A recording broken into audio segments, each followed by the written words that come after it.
Hare Krishna. I warmly welcome all of you who join us for this internet living name retreat. I think you all have been affected by the lockdown wherever you are, and therefore regretted that you could not come to the Living Name Retreat Part 2-3 in New Vrindavan. I also was a little sad that I could not come to America this year. But then Anuradha and Jai Krishna and myself thought about at least giving you something, some practical experience into the retreat, part 3, and also helping you in this time to enter the space which the Holy Name provides. It's very important for me to say that this space which the Holy Name provides is something at once very soothing.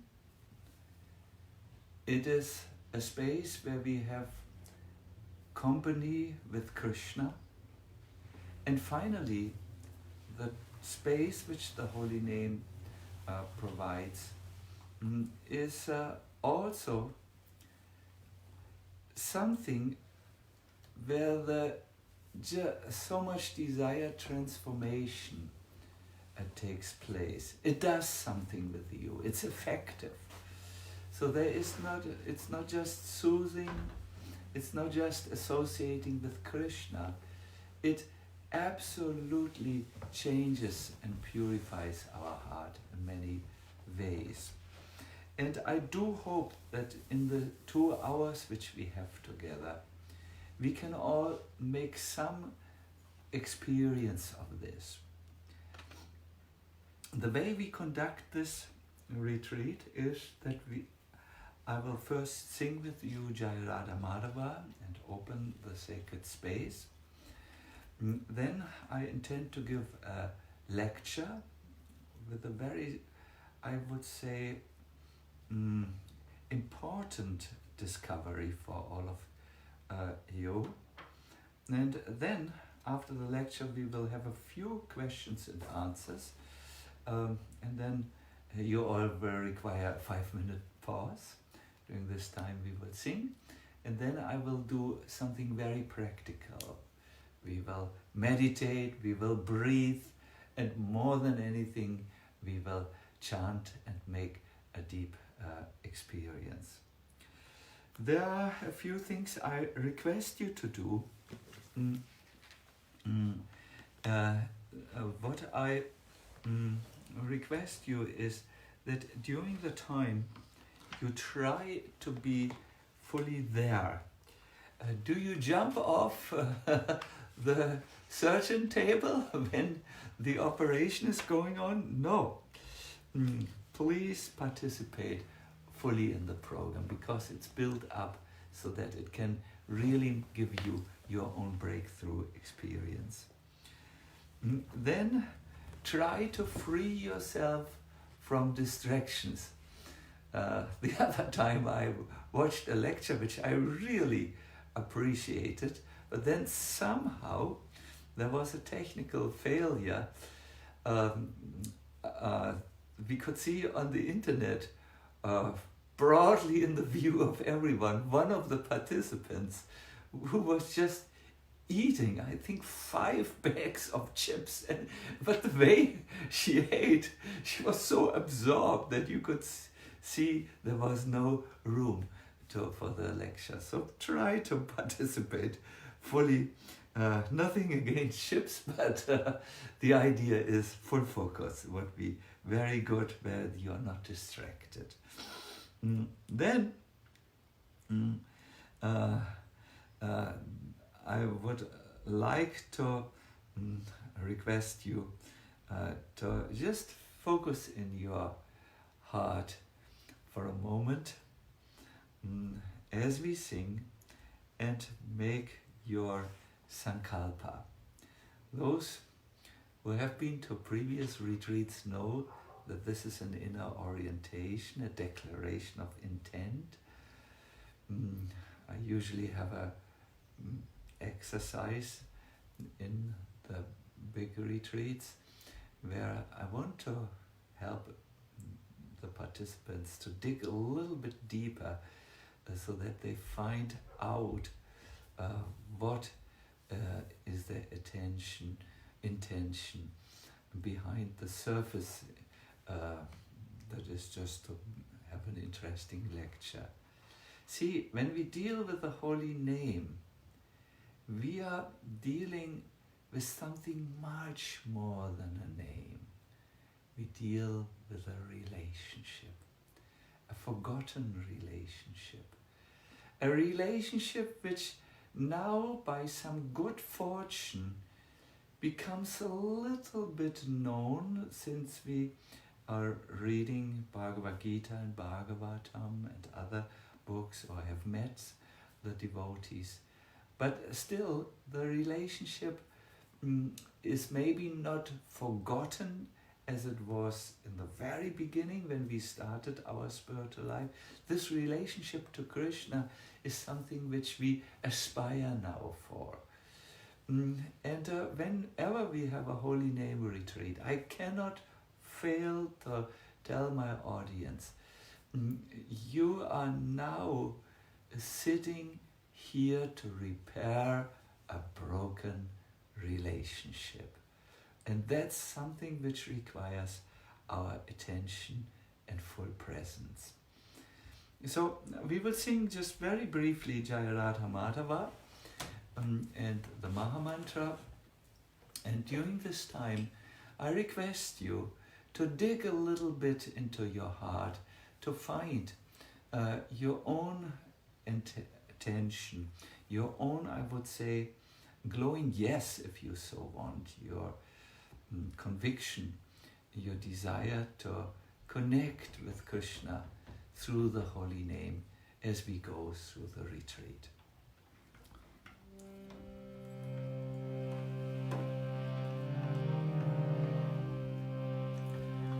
Yeah.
Hare Krishna.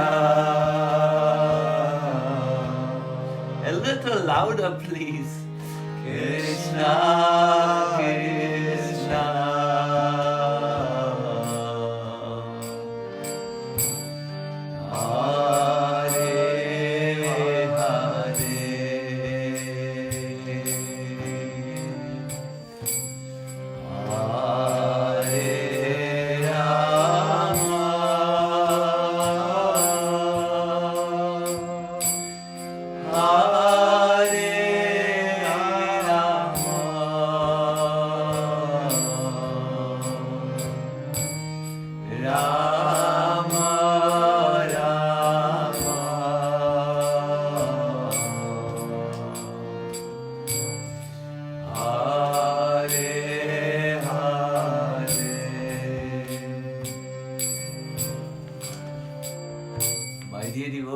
My dear friends, and also my dear skeptics, I too know that it's much easier to sit together in the Yagyashala in New Vrindavan and just feel the vibration of all these wonderful devotees singing along with us.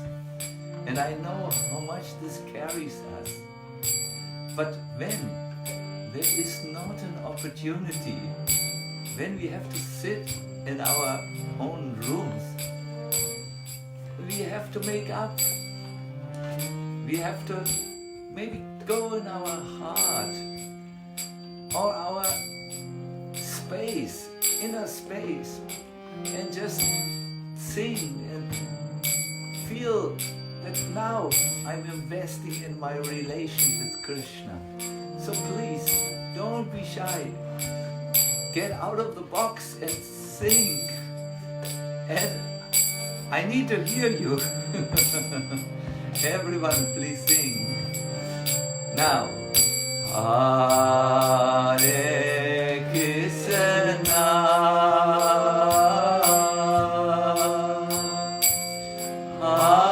Hare Krishna,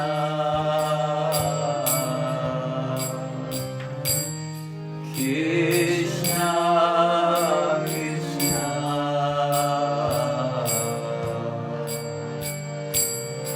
Hare Hare. Yes, but you can do a little bit more better. Hare Rama,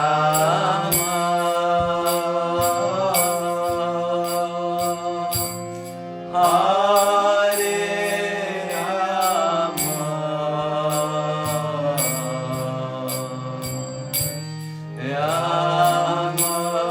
Rama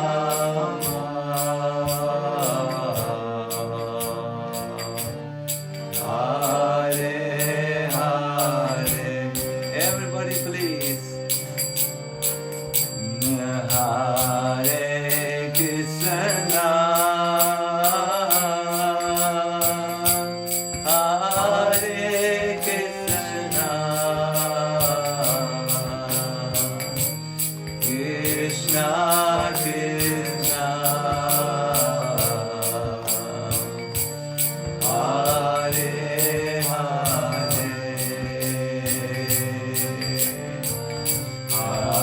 Hare Rama, Hare Rama,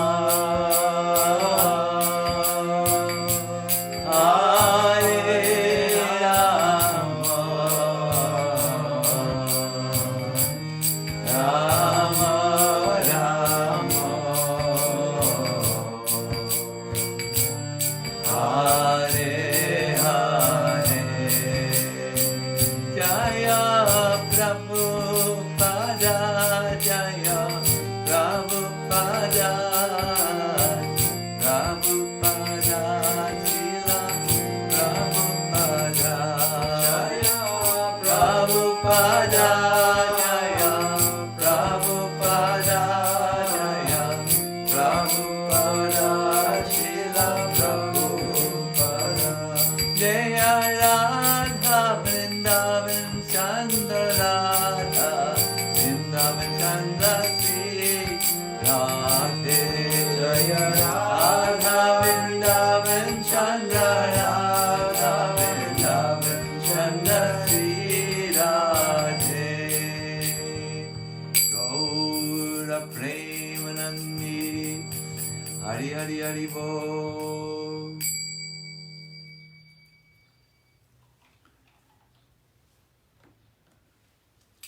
Thank you very much. Greatly appreciate this time together which we have. We will now have a little lecture, small, followed by a question and answer session, also small. Then we make a short break, and afterwards we go into a more lengthy but extremely experience-oriented workshop together. Let me just state to you something from the oldest reference on the importance of chanting the holy name as it is found in the Hare Krishna Mahamantra. It comes from the Kalishantara Upanishad. Here we find that Narada Muni approaches the creator of the universe, Brahma. Narada Muni is clearly worried. He sees the evils of the Kali Yuga in a, let us say, mystical vision approaching his time. This is before Kali Yuga. And he's worried for the people in this age, at this time. He sees the anxieties. He sees the insecurities. He sees diseases spreading. He sees people being very unfortunate and unhappy and distracted and so on. And he asked the creator of the universe, Brahma, O great soul, please tell me, how can living beings born in troublesome Kali Yuga be freed from the bad influence? And without hesitation, Brahma immediately gives the answer by chanting the names of the original person. In Sanskrit, he gives the name Adi Purusha. We all know this. Govindam Adi Purusham Tamaham Vajami. It's the hymn of Lord Brahma where he says, I offer my obeisances to Govinda, Adi Purusha, the original person. So here, when Narada Muni, his beloved son, greatest saint, approaches him for a solution to the evils of the Kali Yuga, Brahma remains consistent to him. He said, by chanting the names of the Adi Purusha, the original person, the evils of the Kali Yuga can be overcome. He must have in mind that there are evils inside the heart, inside, disturbances, mental anxieties and so on, but there must be also there will be also evils outside in the atmosphere. So then Narada Muni is curious. You have said Adi Purusham. We should chant his name, the name of the original person. But which name, please? Which particular names? And then Brahma answers, Hare Krishna, Krishna Krishna Hare Hare, Hare Rama, Rama Rama Hare Hare. Iti Shodashakam Namnam Kali Kalma Shanashanam Nata Paratapyopaya Sarva Videshu Drishyate. He said, chant the holy names of the Lord, particularly Hare Krishna, and he gives the whole mantra. This collection of 16 names is the only destroyer of the evils and sins of Kali Yuga. And then to just put an exclamation mark after this claim, he says, and no other remedy can be found in any part of the Vedic literature. And then he says, when one chants, the illusory coverings that cover the soul are automatically taken away. And at that time, when the coverings are removed,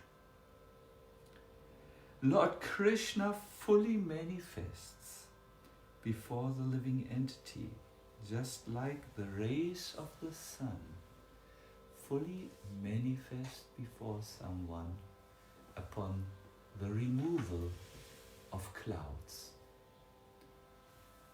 So he says, when the clouds, the layers that cover the soul are removed, then immediately Krishna is manifest, just like when the clouds in the sky are blown away by a fresh breeze, the sun can be seen shining brightly from above. So, in our little attempt here to be together on the internet, we wish to experience this today. In the remaining time, we want to see that our coverings, our anxieties are removed, and we can experience Krishna a little better. Let me, however, first address a little question. The question is something which I have personally, let me say, engaged with. I didn't want to say struggled with a lot. How can such a name, okay, a name of God, but how can the name have so much power? And how do I unleash the power or experience it? My dear devotees, my dear friends, my dear listeners, when I came to spiritual life, I came only to have a genuine spiritual experience. That was first and foremost in my mind. I didn't come because I looked for company. No, I wanted to avoid all kinds of company. I was a man who believed in silence and peace as a prerequisite for spiritual realization. So I wanted to make an experience, and therefore became a monk with many other monks.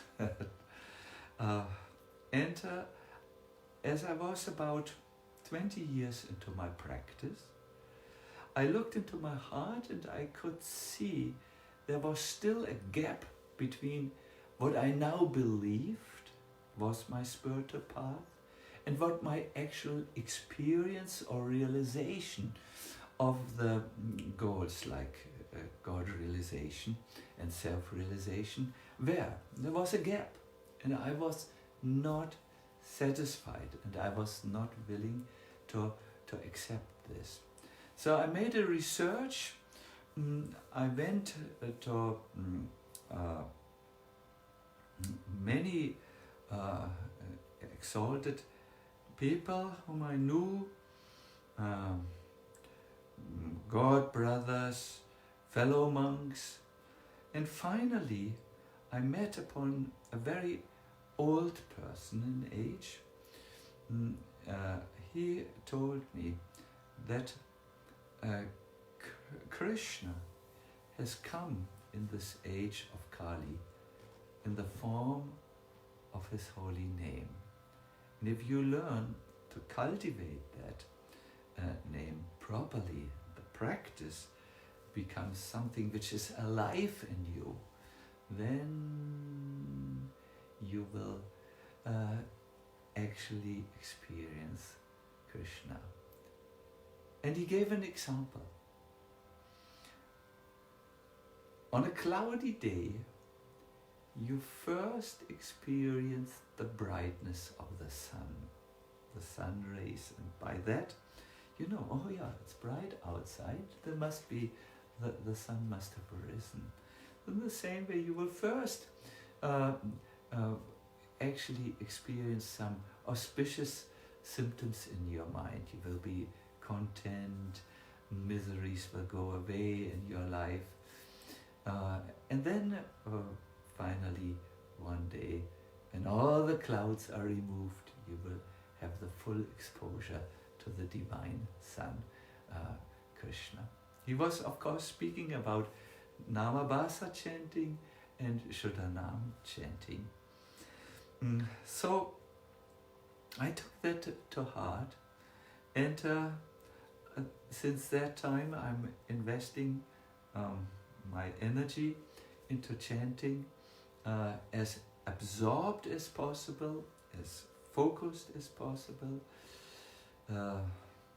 and also to serve people by giving these holy name retreats and kirtan events and japa events all over. But I had to find out, how does the name have so much power?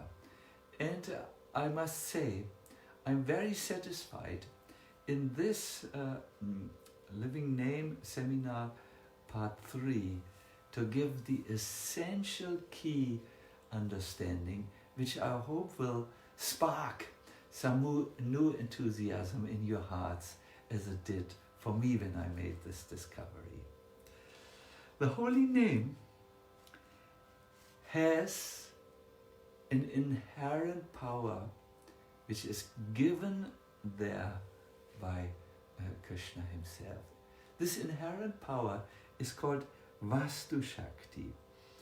Vastu Shakti means a power that is independent of our intelligence to comprehend it. I would like to give an example. Time moves independently from anyone. I have here a little time instrument, and I must notice it is moving on, and we are already quite much into our retreat. Another example is fire for an inherent potency. You may not, a grown-up person believes in it, but a child may not understand the power of fire and touch it, and it will burn. So the holy name has also Vastu Shakti. It is not dependent on you or me or anyone to understand it. The Shakti will work irregardless of whether you understand or not understand. It is powerful on its own. It's powerful despite you. And so on. Srila Bhaktivinoda Thakur, in his Bhajan Rahasya, quotes a verse from Skanda Purana. That verse is also quoted in Hari Bhakti Vilas, in the 11th Vilas, or chapter, verses 398 and 399. It's 2 verses actually. And I would like to chant this verse with you or to you, because I feel it's here where the essence of what I want to say in my lecture can be found. Dana vrata tapastirta yatra dinam chayastuta shaktayo deva mahatam sarva papa hara shubha rajasuya vangs madenam yanas yat mavastuna akrishya harina sarva stapitas veshunamasu. This verse describes something that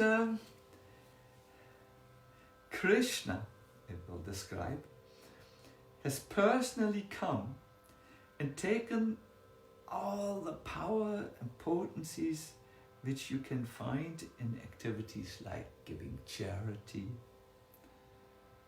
fasting, austerities, pilgrimage, and so on. He has taken all of this and placed it in the holy name. Here's the verse in its translation for you. Auspicious activities like charity, fasting, austerities, pilgrimage, and so on, are filled with potencies, invested in them by the gods and saints, and are thus capable of destroying all previous sins. The Supreme Lord has gathered up all those potencies, as well as those found in sacrificial performances like Ashwamedha and Rajasuya Yagyas, and the spiritual element which you find in the culture of knowledge. He has taken up all these potencies and placed them in his own holy names. Wonderful! You may not feel, for instance, like fasting. I think, from time to time we feel, oh, it's good if I fast, but in general not. But if you fast, there will be an effect. You will be more slim.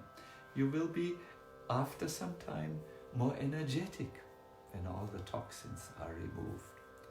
Or you may not feel that you should give a charity to a worthy cause, but if you do it, you feel very good. Or you may not feel you want to go on pilgrimage, but if you visit a place like Vrindavan, or also the counterpart in America, New Vrindavan, and you just stay in the holy dham, in the holy place, you do feel something. You feel more light, you feel your karma is taken away from you, and you feel also some attraction to Krishna. Rupa Goswami makes it very clear. You feel the Taraka Shakti, that which liberates you from your stuff, that which is an obstacle for you, and you feel the Paraka Shakti, that which attracts you to Krishna. You begin to think about your life in relationship to Krishna. So all these activities and more have an effect. Or when you read the Bhagavatam, your consciousness gets uplifted. You feel the effect.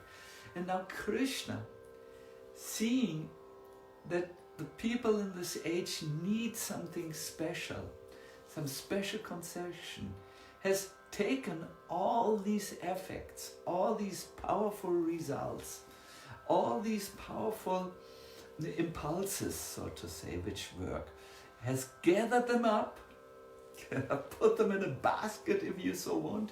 He has gathered them up and he has placed them in the holy name. And if you learn to chant the holy name, you will feel the power. Now here I want to say something very, very, very important. In the very beginning, when we start our spiritual life, it is alright to somehow or other chant, and some divine compensation will work.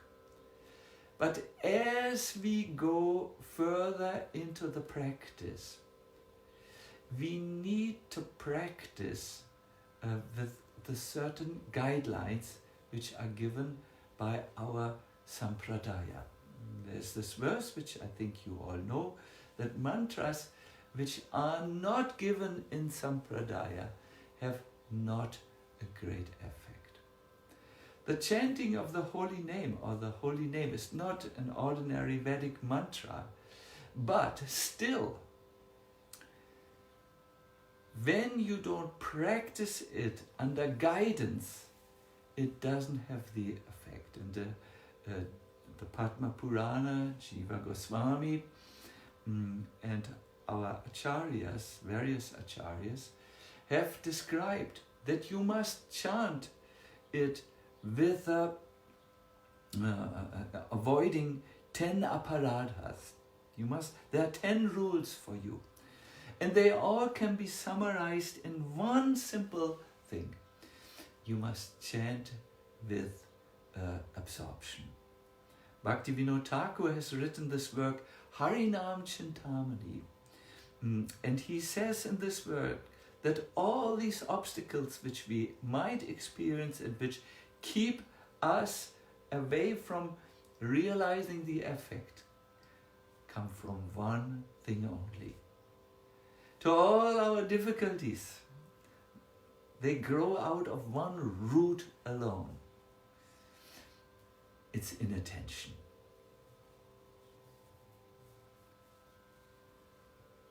If you can work on that and learn to chant with absorption, that's the title of the Living Name book, a guide to chanting with absorption. I think some of you have seen this book. That's the whole point. We have to learn to chant with absorption in order to reap the fruits. As I said, in the beginning, you can chant like Ajamil. And the holy name will do something wonderful for you. But it is expected that you become serious and you learn how to absorb yourself in the practice. What is important is that you avoid what keeps you from absorption. What keeps us from absorption? It is a knot in the heart. Hridaya Granthis, the Bhagavatam says. It is the knot which binds us to illusion. It's the knot of false identification. When we have a wrong identification, we have a wrong life. If someone thinks he is Napoleon, he will try to get himself a blue coat, get a saber, I think it's called, a sword, and walk around in the street and be depressed because no one acknowledges he is Napoleon and puts him in the, locks him away after some time. So if you base your life on a wrong identification, everything is wrong.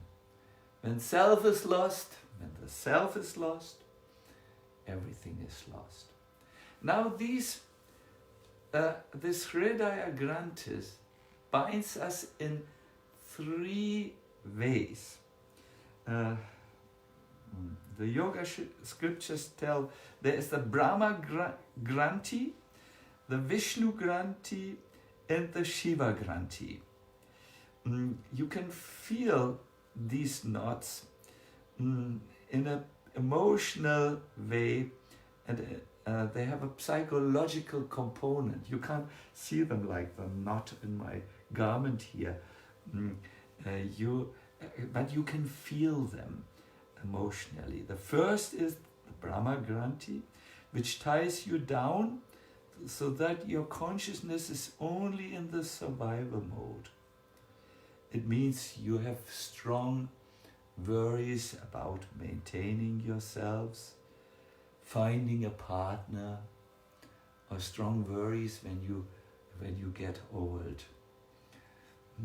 I could see this yesterday. I was making a walk, and there were 2 people sitting on a bench, and they said, you look so tired. And I said, I don't think I'm looking tired. I'm looking old. I'm getting older now. I can't avoid the hair growing and the teeth giving the signals that yes, we are getting old here. So if I start to worry, which I have done at other times, then I'm feeling the Brahma Granthi, the knot. Or if someone feels, oh, I'm locked down, what's with my business? How will I survive this? It is understandable that one feels like this, and I'm really sorry for the tremendous amount of anxiety which is going on. Oh, it's easy to speak about this if you don't have a business and if you don't have much money like me, but you are thrown down to the survival mode. Or if someone, that happens unfortunately, misunderstands you and attacks you, and you become all worried about how can I defend myself, you are experiencing the knot which does bind you to the survival mode. Unfortunately, many people nowadays are just bound down to that, you call it in that reptilian part of the brain, that most ancient work which works only in the mode of surviving. You know? How can I eat? How can I defend myself? I heard a crocodile has only 3 ideas. Is this something to eat? Or is there someone who eats me? And then there's the 3rd idea. Is this someone for procreation? Survival mode. Eating, sleeping, mating, and defending. Survival mode, or Brahma Granthi. The next one, the next knot, ties you down when you have a need for power, for recognition, and various emotional attachments. For instance, if you identify yourself with your spouse and your children, and you begin to feel their happiness and their distress as your own, it means you're really bound down to with the 2nd knot. And the 3rd knot, called Shiva Granthi, is whenever you feel proud of your intellect, your knowledge, your so-called superiority. Even in spiritual life, this can happen. Oh, I know better. more informed, I'm more advanced, and so on. This type of pride is a third knot which binds us down. All this is summed up in the not as the Hridaya Granthi in the Bhagavatam, the knot in the heart which binds you down. Now when you start your spiritual practice, this knot in the heart becomes also activated, and it tries to keep you at the place where you are, in the consciousness where you are. And you are not really at that time able to absorb yourself. You're not able to go to another place than where you are already by your own nature and character and your conditioning. When you sit down to chant, your whole life sits down with you. And if you do not practice consciously to exit this, to place your attention from what occupies your mind normally to the holy name, the Vastu Shakti, the inherent potency of the holy name will not work for you. At least not fully.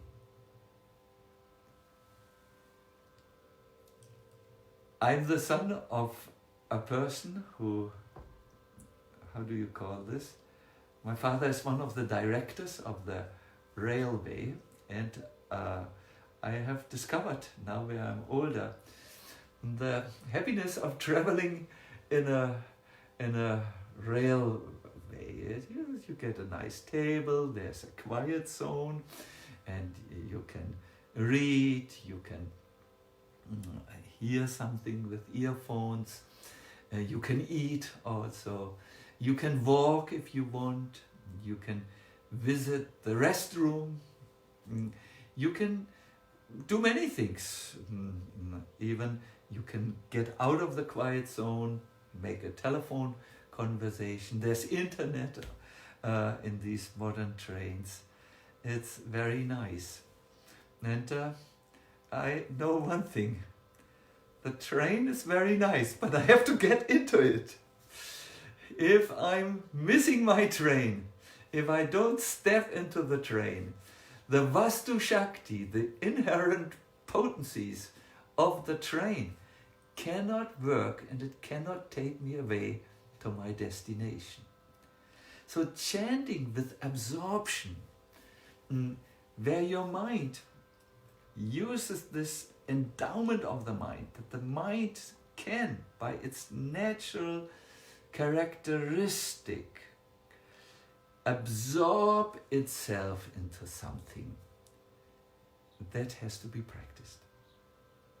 Mantra means that which frees the mind from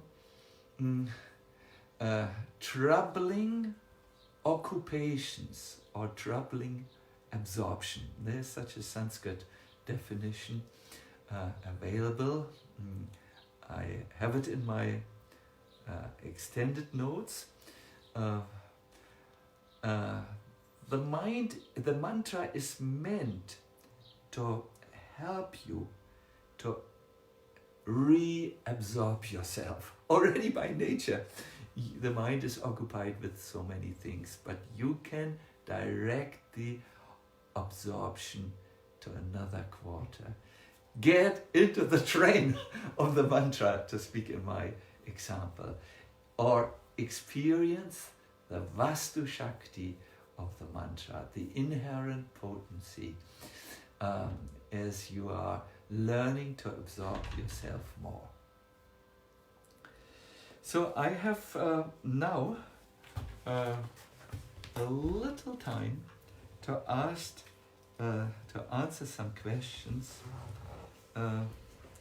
I would like to request you to type your questions or comments.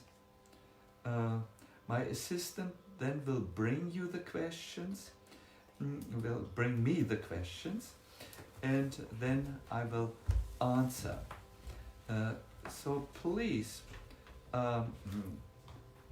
be so kind to type them now, and they will be brought to me.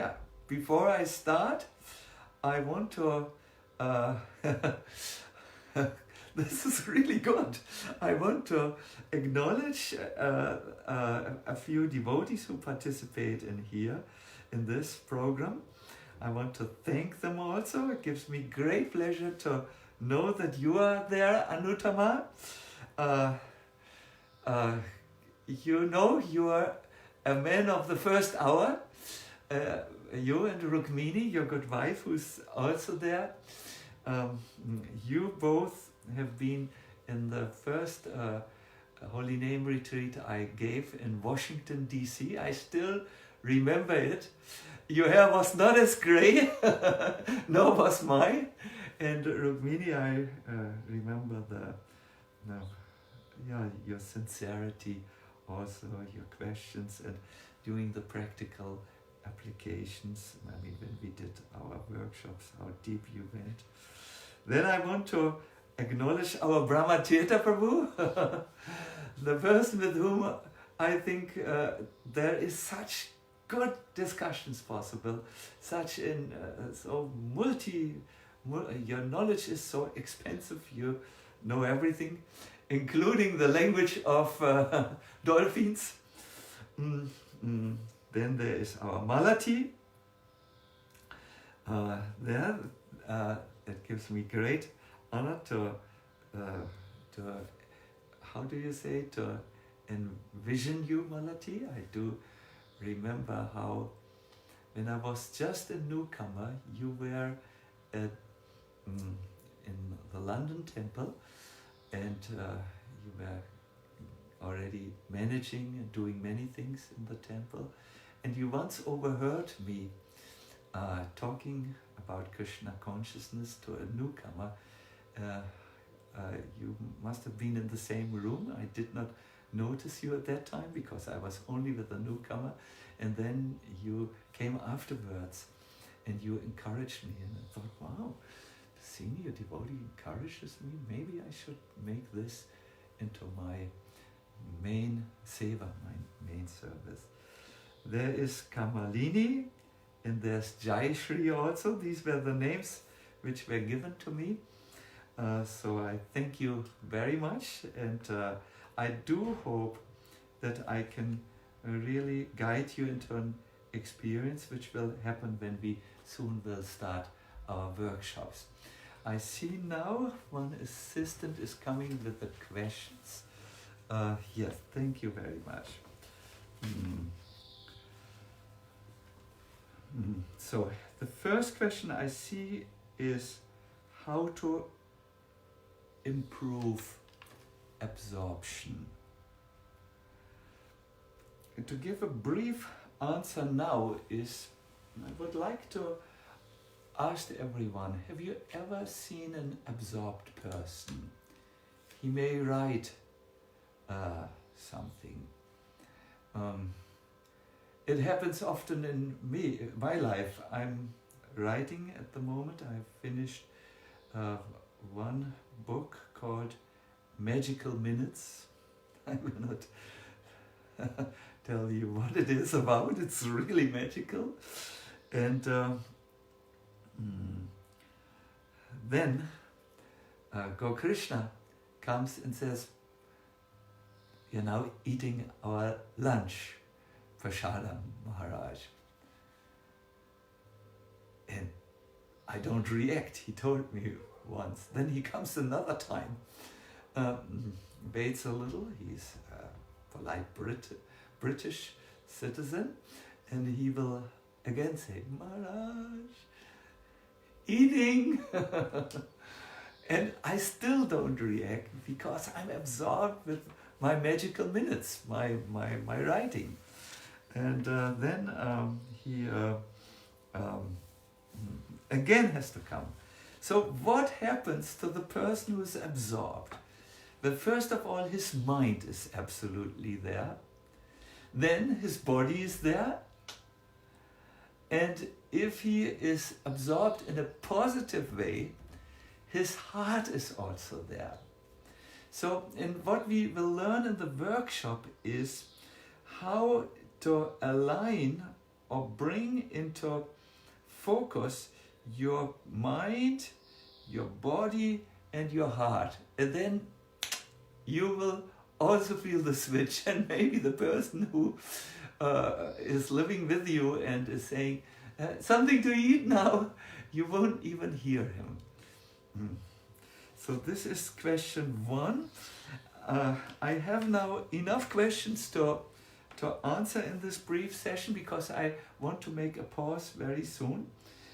So there will be a later possibility to answer questions. So here comes second question. I feel I have more taste for Kirtan than Japa. Maybe I do not have taste for holy name, but for music. Would you recommend that I replace Kirtans with more Japa to develop more taste? Yes, thank you for the questions, but I can't answer now more than what is already here. So thank you for your participation. Please keep the questions which you still have at this stage for later. We do a second question and answer session. Would you recommend that I replace Kirtans with more Japa to develop taste?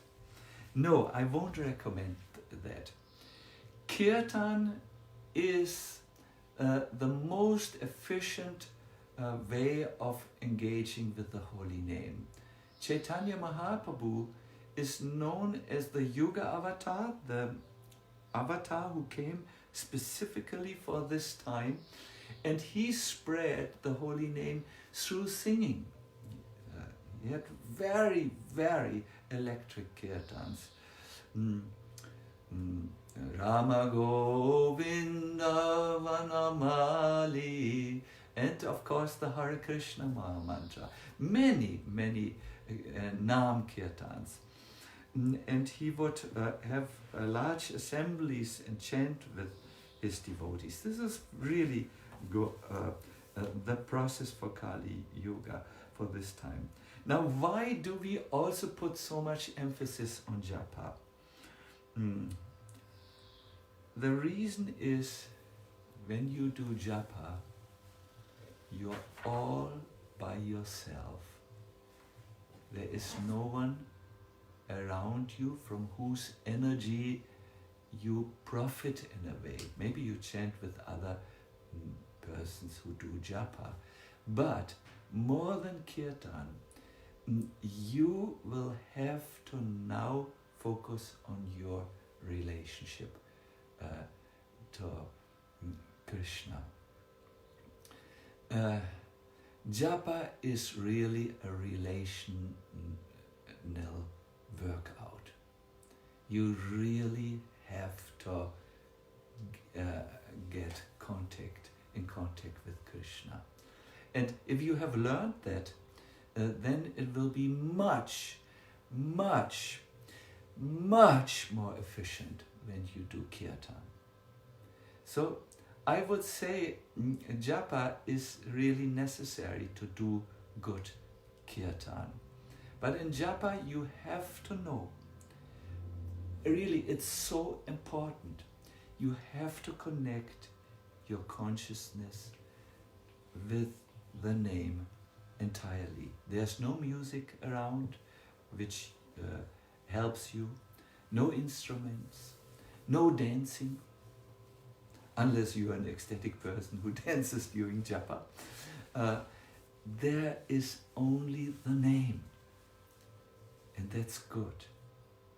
We have to learn, or we have to wake up to the fact there is only God, only Him, and my relationship.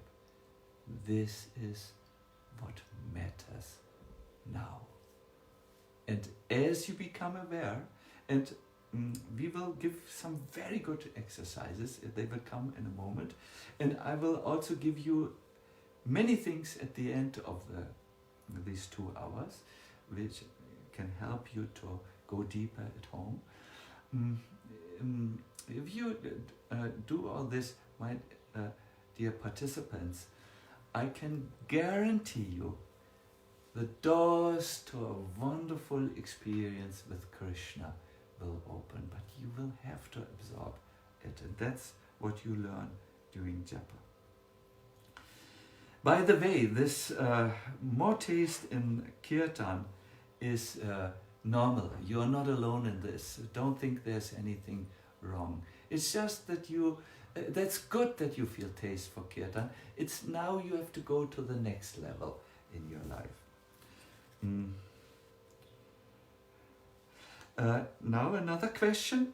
Most of the time we chant 7 rounds before we start focusing the mind to be attentive. In the beginning it's not absorbed. It feels more like a duty. Is this normal?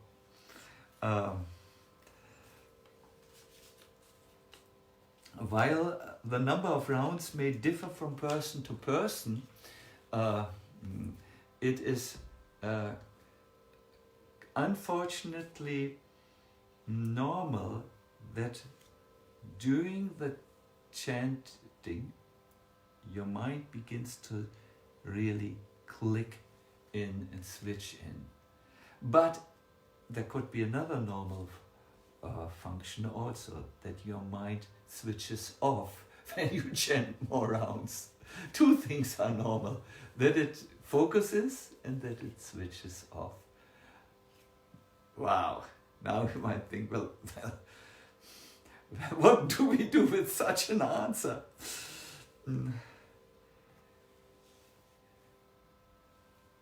Here comes some advices which have helped devotees and which devotees have told me. First of all, when you sit down, you need to, for chanting japa, you need to tell yourself, I'm now giving time to my japa. If you just do it on automatic pilot, oh yes, now I have to chant, okay, and what is about the shopping list today? And my God, I have an old email which is already maybe more than 1 week old, and it's so important for me to answer this email. And so many things come as a chatter of the mind to you. It's very easy to stop it.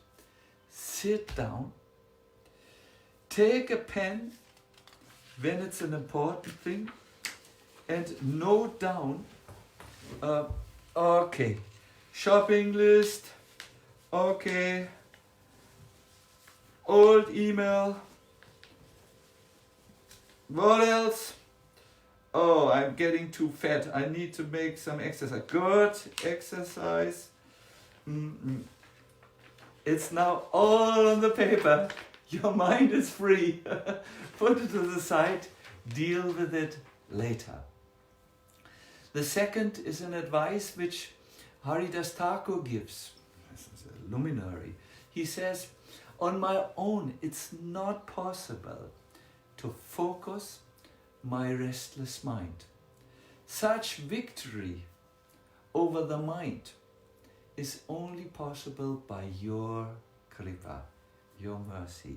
Therefore, it behooves me, it is important for me to beg you for your mercy. There are prayers to do before you chant. Srila Prabhupada mentions 3 prayers. One is from the Namastakam, one from the Bhagavatam. You can find them in the Living Name book if you are. There's unfortunately no glossary, but you can just leaf through them. Yes, or you can do what I like to do, is I always have the prayers on Sharanagati with me, because there is a statement, Krishna hears the prayers of the person who practices the 6-fold path of surrender. It's Sharanagati. So the chanting is a prayer. So I pray these Sharanagati prayers regularly in my own private japa session. Pray to Krishna that please accept me, and find new words which are there in the prayer book Sharanagati. Sometimes we need to find new words to express the same thing. Then it gets a deeper, we come to a deeper expression. And the Sharanagati prayers do help like this very, very much.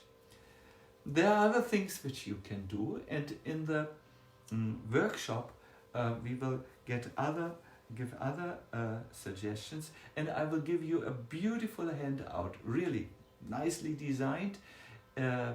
It's really from our tradition, 7 points that help you to focus the mind.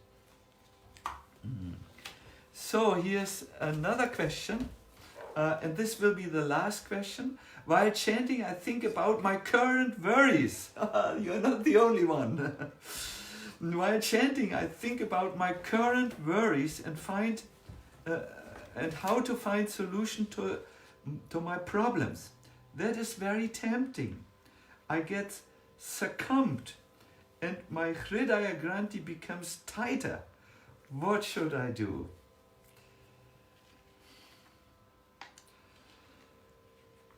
Whoever you are, I know these worries also. Although no one thinks Sacinandana Swami worries about anything because he seems to always smile, I do have my share of worries also. And I distinguish 2 types of worries. One are the worries which are overwhelming, and the second are the worries which come because of staying in the material world, which is Kuntaloka, a place of anxieties. This second type of worries may not need to be dealt with immediately. It just comes out of a mental sphere of anxiety, general anxiety, which is described to be that is described as one thing which is the mental condition of all of us. There is a mind, or let us say a circuit in the mind, a pathway in the mind, if you like a new scientific word, a neuropathway, which has been ingrained in you. It's a habitual thinking, and so this pathway has a lot of worries always. They always come.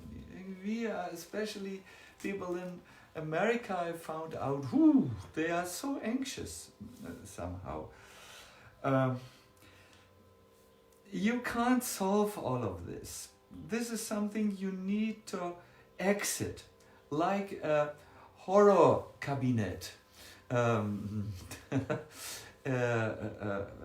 horror chamber, a dark room, and you can do this very easy if you create something new by reading in the scriptures, absorbing yourself in the scriptures. When I chant, by now, these constant anxieties, like, is my suitcase too heavy? Will it not come on the plane? Or, this tooth situation, will filling fall out? These normal kinds of mental naggings, I just don't feel them during chanting, because I have said to myself, I am now with Krishna. This is my time with Krishna. Keep please outside of the door. And I'm reading prayers to Krishna. Sometimes I interrupt my chanting and read about Krishna himself from the relevant scriptures. And then I come to now, if this is an overwhelming anxiety, which is really the a very, very tough one. I can only say, speak with good-hearted devotees, friends on the phone. Analyze what is going on. Maybe it's just in you. It is said, how is the English word? Coward dies 100 deaths, whereas a person who has no anxieties dies only 1 death. So a person with these anxieties dies 100 deaths, and so on. So when it's the small anxieties, that's my point. I'm losing my point here. If it's a small anxiety, the habitual anxieties, park it.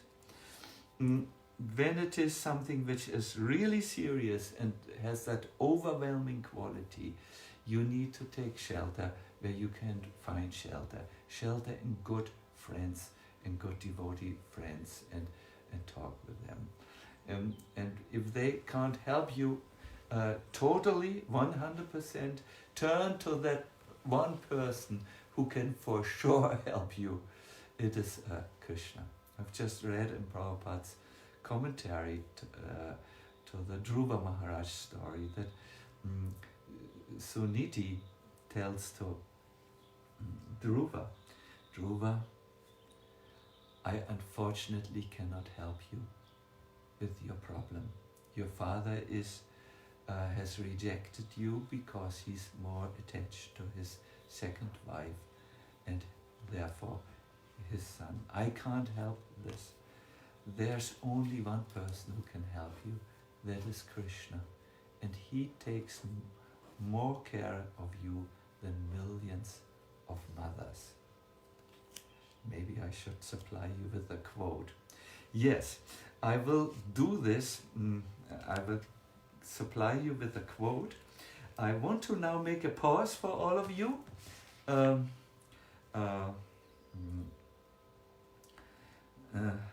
So during this pause, we will now have a 5-minute pause.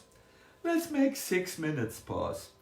My assistant Gaura Krishna will sing, and I will need to put my microphone onto his, I think your garment is called a hoodie. So he's taking it already. Thank you. And then after 6 minutes, please, those who don't need to do anything, you can sing with Gaura Krishna, and those who need to do something, they can now do it, and we meet in 6 minutes from now. Thank you very much. It's a great joy to know that there's someone there, and I have many more questions here. Well, it's not so many, but it's at least 6 or 7. So I will take care of the questions, but now let us make a pause. Hari Bol.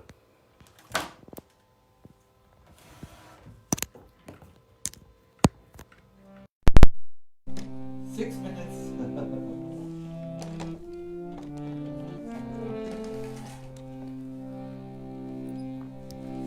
Hare Krishna, Hare Krishna, Krishna Krishna, Hare Hare, Hare Rama, Hare Rama, Rama Rama, Hare Hare. Everyone, please sing. Hare Krishna, Hare Krishna,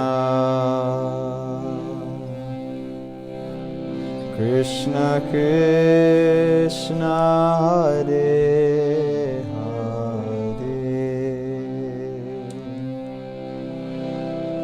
Hare Ramo, Hare Ramo, Rama Ramo, Hare Hare, Hare Krishna, Hare Krishna, Krishna Krishna, Hare Hare, Hare Ramo, Hare Ramo, Rama Ramo, Hare Hare, Hare Krishna, Hare Krishna, Krishna Krishna, Hare Hare, Hare Ramo, Hare Ramo, Rama Ramo, Hare Hare, Hare Krishna, Hare Krishna, Krishna Krishna, Hare Hare, Hare Ramo, Hare Ramo, Rama Ramo, Hare Hare, Hare Krishna, Hare Krishna, Krishna Krishna, Hare Hare, Hare Ramo, Hare Ramo, Rama Ramo, Hare Hare, Hare Krishna, Hare Krishna, Krishna Krishna, Hare Hare, Hare Ramo, Hare Ramo, Rama Ramo, Hare Hare, Hare Krishna, Hare Krishna, Krishna Krishna, Hare Hare, Hare Ramo, Hare Ramo, Rama Ramo, Hare Hare, Hare Krishna, Hare Krishna,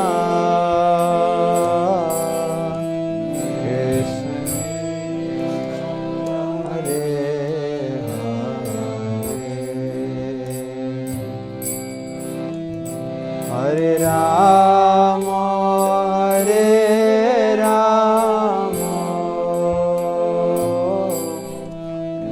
Rama Ramo, Hare Hare, Jaya Gaura Nitai, Jaya Gaura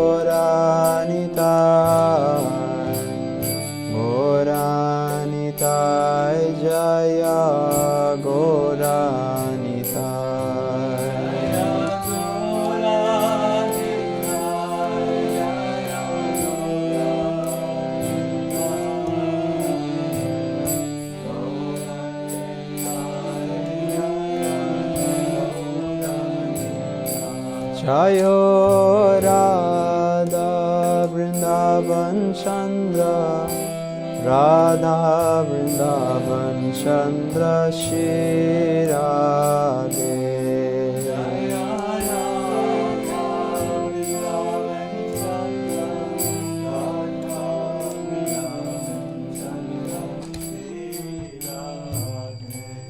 Nitai Gaura Premanande Hari Hari Bol.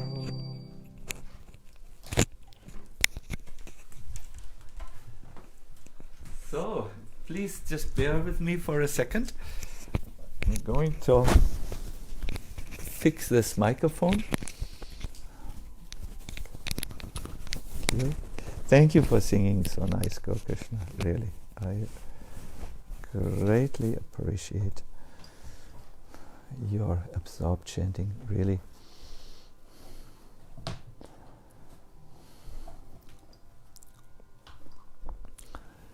No, I really feel blessed to have an assistant like Gaura Krishna. He's born from devotee parents and has a beautiful heart and a beautiful voice.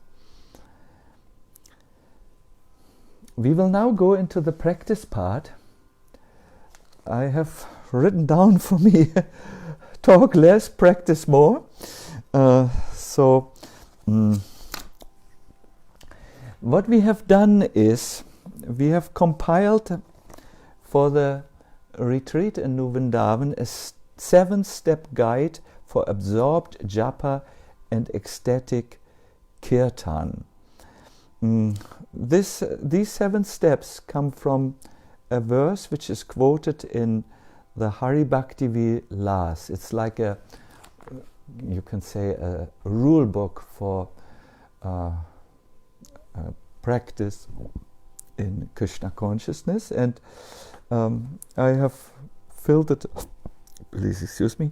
I filled it up a little bit so that you have something really practical to practice from. These are 7 steps. Resolve to improve your chanting, absorb yourself, practice internal and external purity, practice silence in the sense of not filling that empty space inside with mundane talk and mundane thoughts, practice on the meaning, and develop patience and eagerness. You will find how to do this in the 7-step guide, which we will post on this Facebook or web page. I'm not so good in remembering the technical details, but this place where we are now associating with each other. These are traditional rules. No need to note them down now from memory. You will get it nicely laid out, and the verse will be there, and it will be a guide to you. I think we all are in some ways affected by the lockdown and the restrictions which come in order to avoid the further spread of the coronavirus. And what we will experience is that we don't do the same things as we used to do before. It's we don't travel so much. I have cancelled many lecture engagements. I mean, many.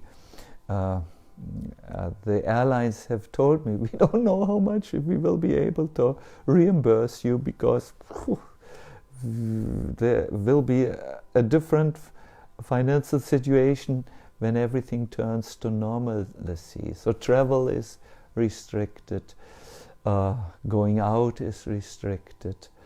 I don't know how much you are restricted in your towns, and I think it will vary from place to place. with all this, a space opens, an empty space. Now, if we don't take care to fill it with the things which we need to, which we feel are good for us, the material energy will fill it with other things. There are no vacuums where there is nothing in this world. There always something comes in, something tamasic or rajasic, or something spiritual. And it's very, very important that you learn to fill the space which is created with spiritual things which uplift you. Otherwise, you will just become influenced in certain degrees by the modes. You will feel restless, that's Rajagun. You will be sad maybe that you cannot do the things you wanted to do. That's more Tamagun. Not always, but it could happen that Tamagun comes in this disguise to you. Sometimes sadness is also a form of longing, really, and that's good. My point is, why don't we learn now to fill the space which has been created with Krishna? We primarily fill the place with Krishna through devotional services, and the most effective in Kali Yuga, the most effective bhakti practice is Shravanam and Kirtanam, hearing the holy name, chanting the holy name.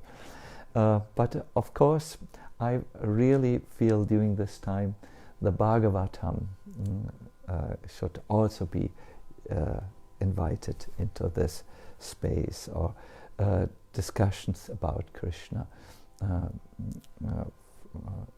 Use the space wisely. In this workshop, which we really have to now focus on, we will have to address inattention and how we can cure it by means of absorption. I would like to give you one practice you can do with the physical body. I would like to give you one practice which you can do with the mind, and one for the heart. Let's start with the body. When chanting japa and also kirtan, it is described that we should take on a comfortable posture where we can be steady. In the beginning, there might be some various amounts of pain in the body, but they will disappear if you practice a relaxed sitting posture. Very important. Those who have to press themselves into or push themselves into an asana and feel discomfort so that they can't relax will not do themselves any favor, both on the physical and also on the inner means mental and focus level. No? So you need therefore to sit down in a relaxed and position in which you can be steady. And every one of you out there, please do this. Find yourself a chair if you are from the older generations with shortened hamstrings, or a good cushion which can bring you a little bit above the ground, so that your the English word is coccyx, I understand, is slightly elevated, and then bring your legs down and be in a relaxed position. I'm sitting like this already for 1.5 hours, and no problem, I can sit for 10 more hours, because yes, I have practiced this a little. So then sit straight, and as you sit steady and comfortably, something will happen in your nervous system. You will feel vastness, but only if you allow your mind to calm down. Very important. But the sitting posture will really help you to come to a space which you can fill with the divine mantra. My dear devotees, sorry, I looked somewhere else. My dear devotees, my dear friends, the main point of japa and kirtan is that you bind or fasten your restless mind, which wanders all over, to the sound of the mantra. The Chandogya Upanishad gives us a beautiful example. It speaks of a falcon in training. You bind that falcon on its perch, maybe a stick of wood, to a rope. Now in the beginning, the falcon will fly restlessly all over the place, but then it will sit down on the very place where it is fastened to. So in the same way, as you begin to chant, and if you have not prepared your mind to do this, the mind will go all over like a restless falcon, flutter and squeak, quack, quack. That's not how the falcon makes. Oh, that's how he makes. Oh, like this. It will fly and sound its mental sound, wander here and there.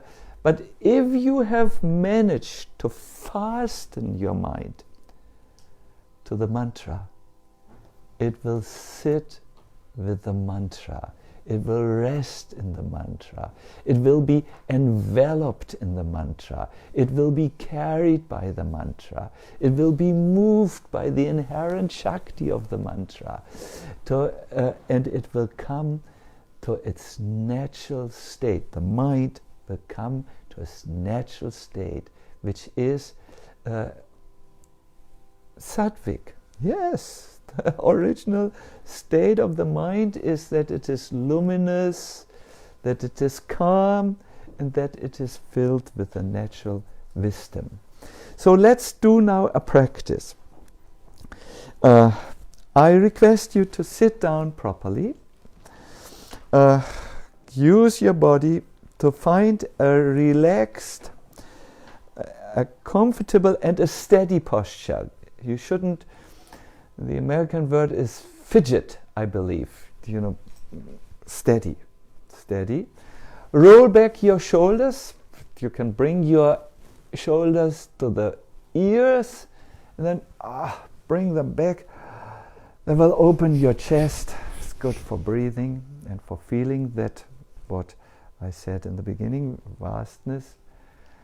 And now let us practice how the mind will become fastened to the mantra. The mind is fastened with so many knots, as we discussed earlier, to worldly things, but now we will fasten it to the mantra, just like the falcon gets fastened to its perch. It sits. You please now take a few deep breaths, and you resolve in your mind that you will now chant the sacred mantra. Your body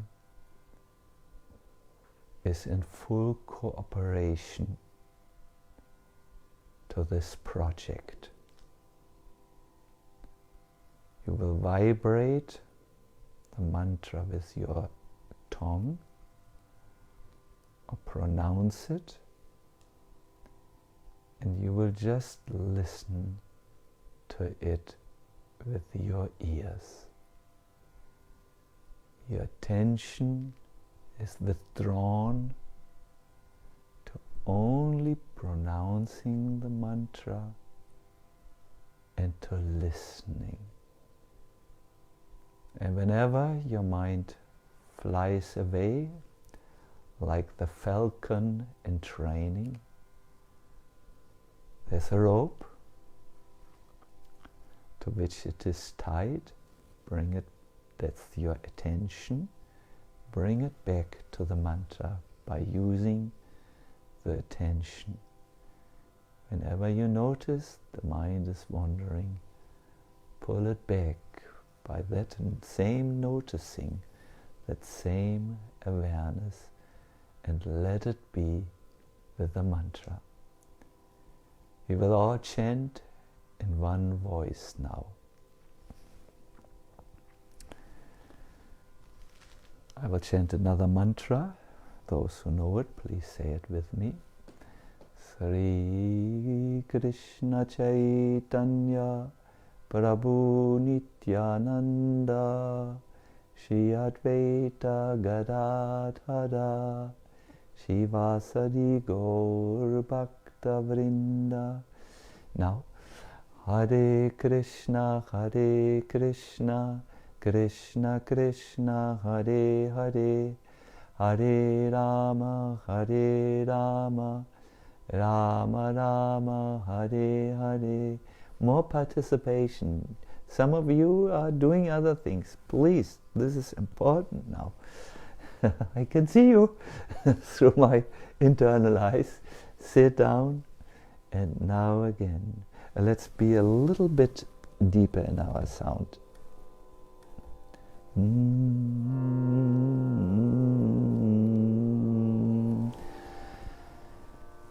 Again.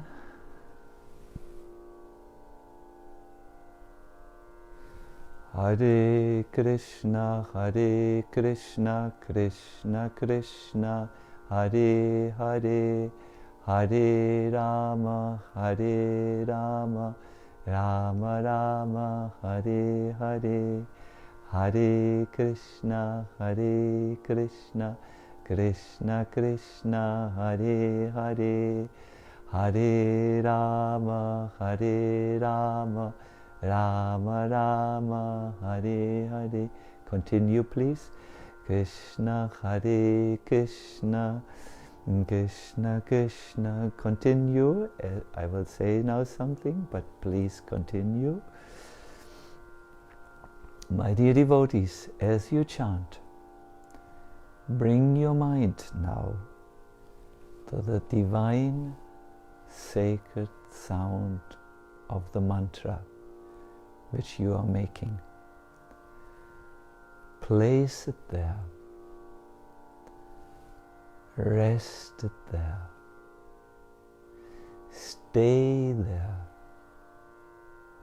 Allow yourself to be carried by the sound of the mantra. Allow yourself to become more peaceful. Let the inherent Shakti, the Vastu Shakti, work.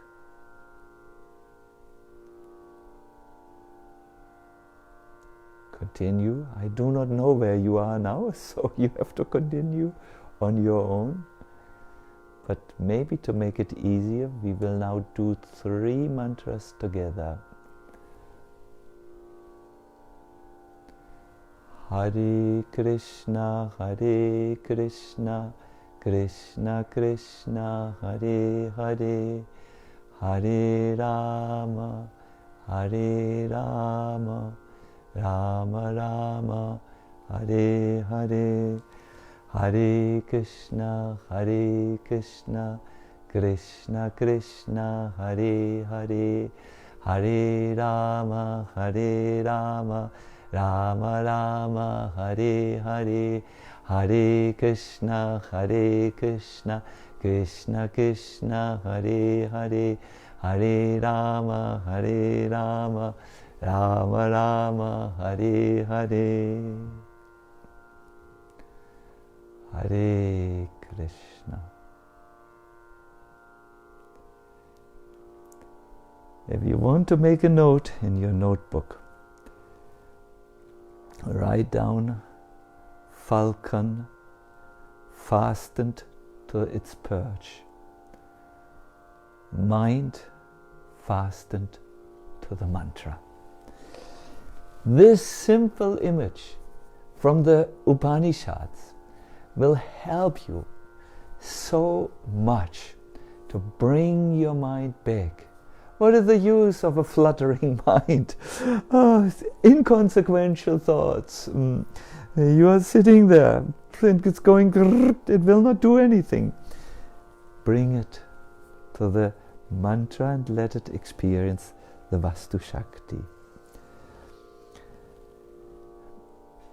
This is easiest if you practice with your body posture, steady and comfortable, and just sit straight. I will now come to the mind. Isn't the mind a very, very powerful entity? How powerful is the mind? The mind is. Look around for a moment and take in your environment. You might see your room for the first time and the need to put some order in it. If it's orderly, you might see pictures and so on. And after you've looked around, close your eyes and try to remember your room. Maybe you see the pictures now, which are on the wall. Maybe you see the mess now, which was there. It's all stored in the mind. You can open your eyes. The mind is working better than any mobile telephone, which can have memories, stored information.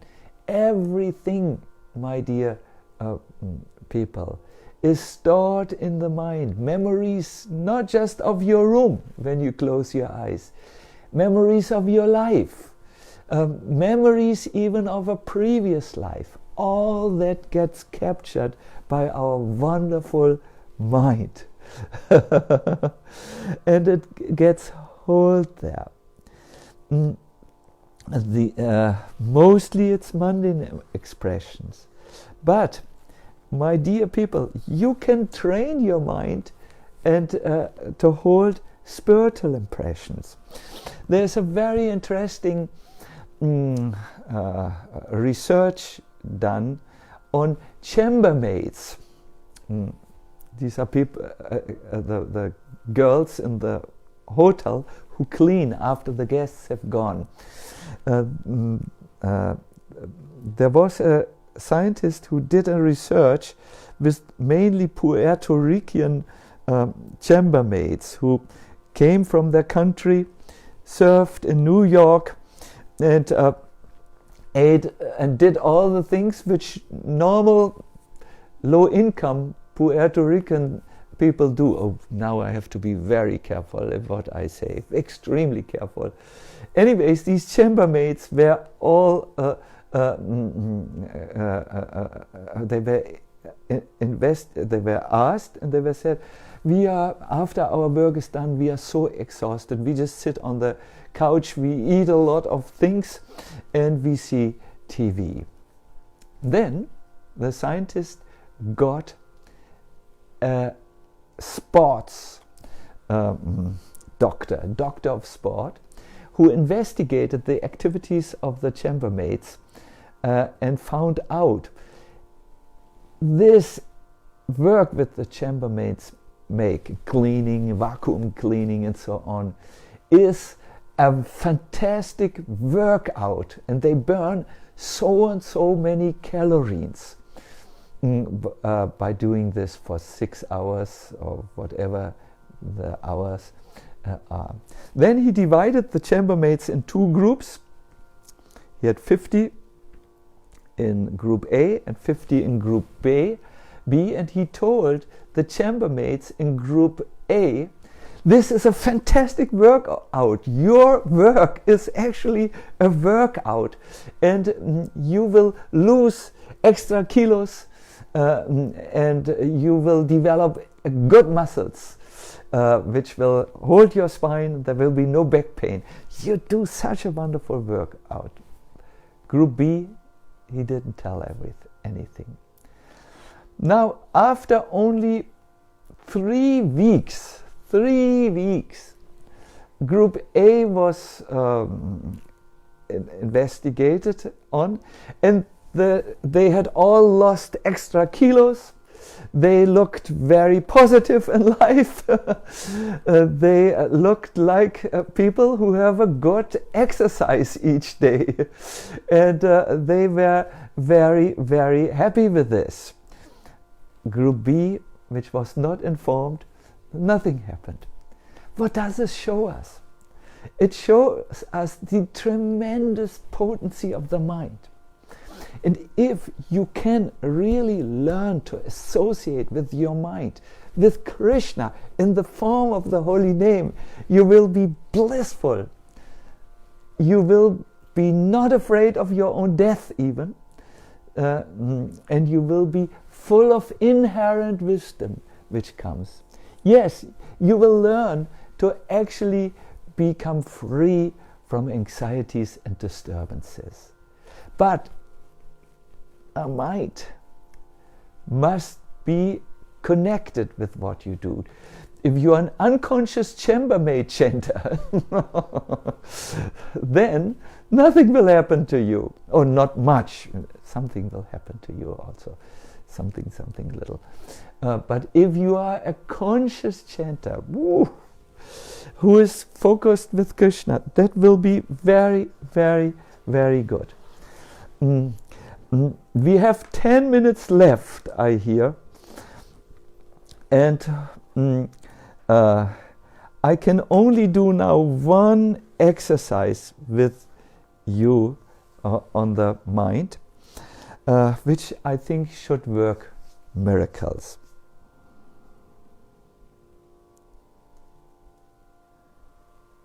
While it is not possible for the normal person to regulate his mental traffic or the thoughts which come and go, there is an easy access to the mind. Most of us find it difficult to access our mind and tell our mind, do this or think this now, because we lack the access tool. But the easiest access tool, which purifies the mind and makes it calm, is the breath.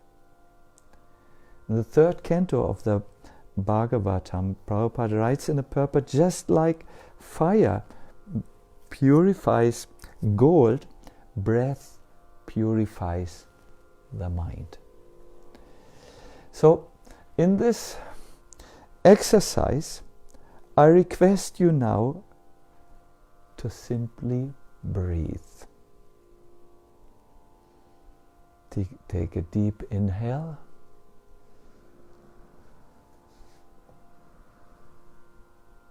And now exhale.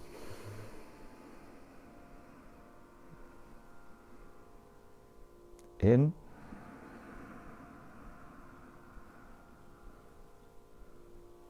Out.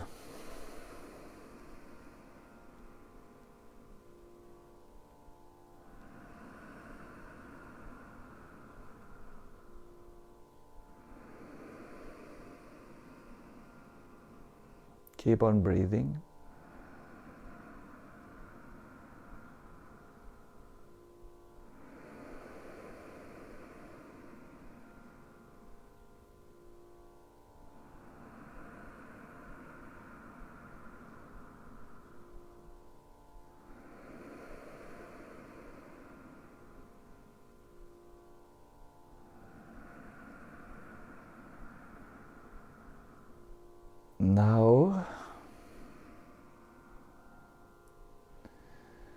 Whenever you breathe out, say Gaur.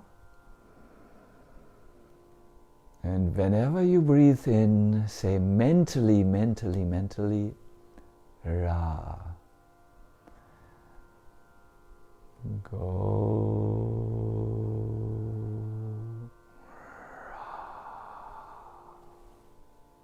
Go.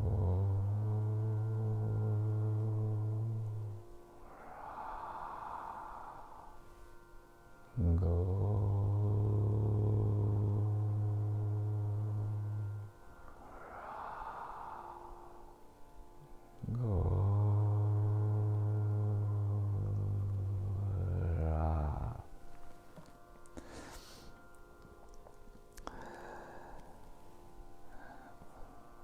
Bind your mind to the breath or the divine syllables. Do this now as we chant together.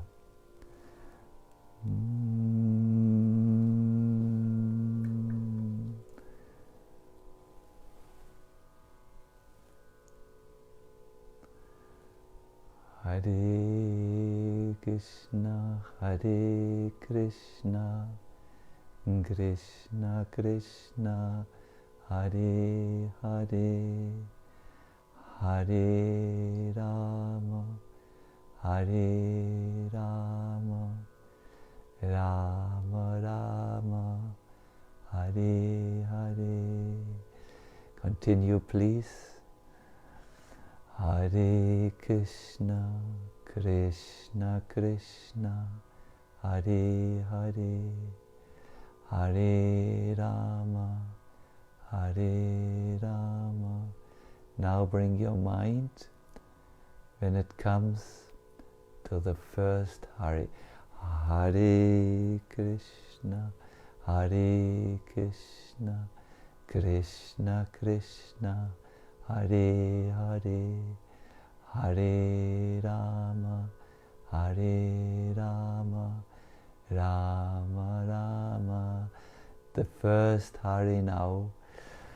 Hare Krishna, Hare Krishna, Krishna Krishna, Hare Hare, Hare Rama, Hare Rama, Rama Rama. Focus now on the very first Hare Krishna, Hare Krishna, Krishna Krishna, Hare Hare, Hare Rama, Hare Rama, Rama Rama, Hare Hare.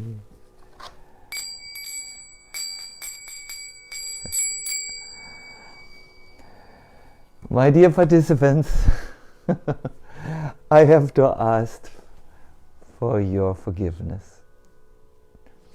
I had a note, more practice, less talk. But because I'm doing this for the first time with an audience that I do not see, nor do I mean, I can feel you a little bit based on my experience with previous retreats and so on. But I'm not a clairvoyant, at least not in great detail. Or so therefore, I can only refer to you to two excellent helps which I have prepared, really, and you will get a lot out of it. Now I have now so many nice questions, and I should at least pick one of them. It is said, oh, sorry, but what to do? And if I go too much over time, no one will invite me for internet conferences, so I need to be on time. It is said while chanting, the name and the form will manifest, and the qualities and lila. On what stage does this happen? My dear devotees, the initial appearance of Krishna's form, the initial appearance of Krishna's qualities, the initial experience of Krishna's Leela can happen tomorrow for all of us. What I mean to say is, now fill your inner space, your inner vacuum, which has by the way a God-shaped form. Fill that with Bhagavatam, where you read about Krishna, his qualities and his form and his leelas. And then as you chant his name, by the power of association, I'm using this term in its psychological meaning. I will explain in a second. All these things will be drawn into your mind. Association is a simple work which our mind does. We hear something like pizza, boom, and we see a pizza. We hear something like, oh, depressing, rain, clouded, foggy day, and boom, something comes, and we feel it even. We hear something like a tantalizing lemon juice. We associate the taste, and we might even develop some saliva. Haribol. This is called the power of association. It's one of the many powers of the mind. Of course, only a pure mind can remember the Purno Shuddha, the all pure Supreme Personality of Godhead. Only a faithful mind can be full with Krishna. Only a surrendered mind can realize Krishna. But the initial appearance of Krishna's form and qualities and pastimes can happen even to a beginner by the power of association. However, this power will only be activated if you hear a lot about Krishna. Someone who doesn't eat a lot of pizza, if I say pizza to him, what's that? He has no association with it. But someone who has engaged a lot with pizza, wow, just the P in the beginning, and he will remember Italian pizza with cheese, ahimsa cheese, and caperis, and olives, and a piece of ananas here and there. That will come. So you must hear more about Krishna. You must read more about Krishna if you want, and then your mind will associate with Krishna like anything. It will happen very easy. Now when your mind gets more purified, more surrendered, more free from all doubts, you will associate more and more with Krishna. My dear devotees, so many more good questions. Maybe I should put the questions. Anyways, there are so many creative ideas and they never get done. For now, I want to say, very important. First of all, you will get the 7-step guide on your on the same web page on which you were now taking part in this program. Please, it's free. You can print it out. You can put it on your mobile telephone. It will help you significantly. Second of all, I would like to say that I have done many meditations on the living name. Now let's relax a little bit. I've done a lot of meditations which are available on SoundCloud. Some of you, I think, have heard this when you visited my Facebook page. They were there. but now they are gone from there because so many other things come there. But it is available and stored in the SoundCloud.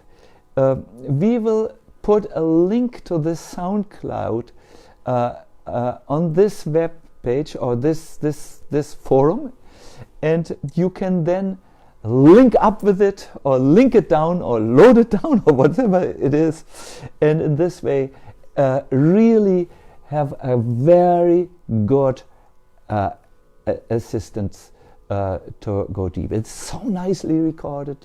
It has some little words of wisdom. It's 1 minute, 2 minutes, and then it has good practice. I would not say it. I would not advertise myself. No cultured man will advertise himself. But I heard so much overwhelming feedback that I highly recommend it. It's really guided japa sessions are in there, guided on the basis of tradition, of Prabhupada and so on. It's really very effective, I would say. Well, that sounds like bragging. That I cannot say. See for yourself. So then there is another and last information I have to say. Now, this broadcast was coming about by the kind arrangement of our Anuradha. I hope you're there, Anuradha, so that I can greet you like this. And Jai Krishna, who have arranged these wonderful living name. I should not say about my these living name retreats in the past, but this is an exception. If you wish to stay in contact with me, I will be visible on my Facebook. It is facebook.com/Sacinandana Swami. We will also send this link there so that you know where to find me. There are often things about the holy name and so on. Now, what else do I know? And even that I'm just learning. Yes, learning.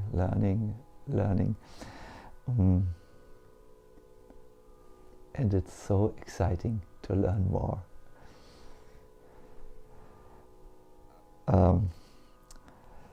So, if you want to stay in connection, please come to the Facebook page. And there will be, for instance, Gaura meditation, live broadcast, videos, articles, living name experience, etc., etc. This is from the announcement. Everything, but just one last thing. I thank you very, very much. From the numbers of questions I could see, you were a wonderful audience. Really, it was and is a great honor for me to try to serve you like this. If I sometimes sound as if I, forcefully proclaim, do this and that, and I may sound a little over the board, I'm doing this only to move you on. Please forgive me if I have said something too forcefully, too German-like. That is just, I'm trying to move my audience with these presentations. I wish you a wonderful time. Remember, this is a good situation because a space is created, but please take care that the space is not invaded by material things. Fortify yourself and bring a lot of Harinam in there. Listen to online kirtans, sing along, dance along, and make the holy name your life's companion. He will never ever disappoint you. All the best. I thank you very much. Hare Krishna. Jai Srila Prabhupada.